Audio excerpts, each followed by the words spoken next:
Well, the steady release of Twitter corporate misdeeds that the new owner, Elon Musk, has dubbed the Twitter files continued today with the release of internal communications related to the platform's banning of then-President Trump. Last week, we learned the previous Twitter regime kept a blacklist of conservative commentators whose accounts had their reach throttled back.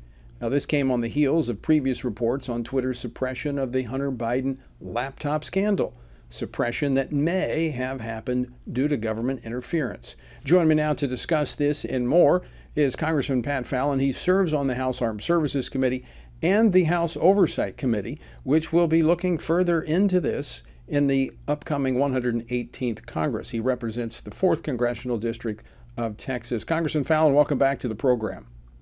Oh, thanks, Tony, for having me. And if I forget, I want to wish you a very Merry Christmas. Well, thank you so much, and same to you. Hope you enjoy. I hope you get home. I hope we all get home in time to enjoy Christmas with this lame duck going on. But let's talk about the previous regime at Twitter. Clearly put their thumb on the scale to promote the left while throttling back conservative voices. What do you say to that? Well, our worst fears and suspicions, Tony, have been confirmed, really.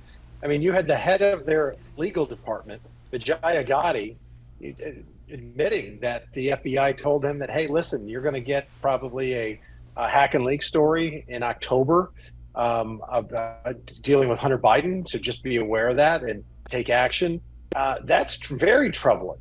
And the fact that, it just came to light also that Google is just magically 70% of GOP campaign emails went to spam, but only 10% of Democratic emails. So we've suspected this, and now we know it to be fact.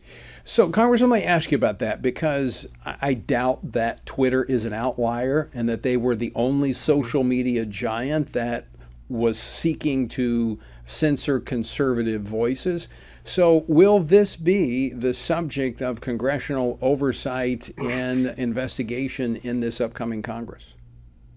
I strongly suspect it will be. Jamie Comer, Chairman Comer, is doing a fabulous job, and he's asking for input from members. And this is something that we're all crying for, because we want to get these folks on the record under oath. It's one thing we know that Google now, we've confirmed that Twitter, I suspect Facebook and other big tech firms are doing the same thing. So get them under oath, because they claim that they're not biased, which I find laughable, being that I've been, and I'm sure you all have as well, being a victim of their shadow banning for years now. So let's ask them under oath and see what they say. And if they want to commit perjury, well, then they're going to have to pay the consequences, and they might do a perp walk after all. Now, they are a private company, but they've become they've become the public square. I mean, they're like a public utility. They're like a telephone company. And can you imagine the telephone company refusing to do service with one person because they don't like their politics? But that's essentially what we have with big tech. But it goes a step further.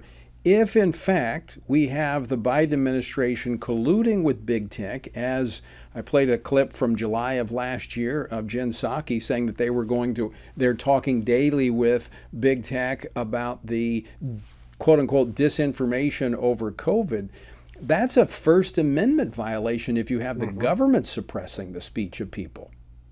It's a First Amendment violation. It could be a Hatch Act violation as well. If you're on the government clock, on the taxpayer dime, and using taxpayer resources to meddle in politics and campaigning, you're breaking federal law. And it seems to us, that what we've uncovered thus far, that's exactly what went on. So that's why another thing, we need to call some of these former executives and current executives of big tech and ask them those questions. Have government officials been pressuring you and telling you to edit political and free speech?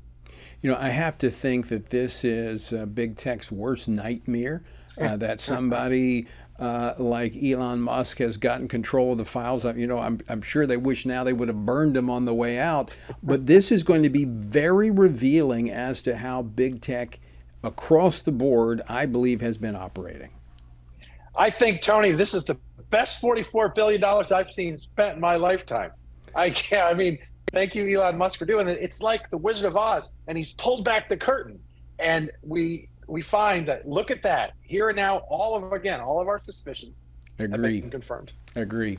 Switching topics, Democrats on the House Oversight Committee have accused oil companies of lying to Congress, releasing this report on their way out over their failure to meaningfully reduce emissions. You're from Texas. Your reaction to that? Oh, I think the Democrats have long since shown their cards, and they've declared war on fossil fuels and the fossil fuel in the American energy sector. And they'll say anything to demean them because it's part of a larger plan and plot, really, I think, Tony, that they want young people to vote Democratic. So therefore, they talk about climate change, climate change, climate change. They don't have any solutions to the problem that they allege, but they say, you know what, we have to move away from fossil fuels. If we actually did what they wanted, millions of people would die. It's that frightening because right now, renewables are woefully inadequate to replace fossil fuels. The executives know that, and quite frankly, anybody with a level head knows it. So they've dragged them, and I think we've had 4 hearings with oil executives over the last 2 years, and they just demonize them. It's ridiculous. Well, you mentioned that this weekend, actually yesterday, J.P. Morgan Chase CEO Jamie Dimon was on CBS Face the Nation speaking about the mess that has been made with energy policy. Play clip number 6, please.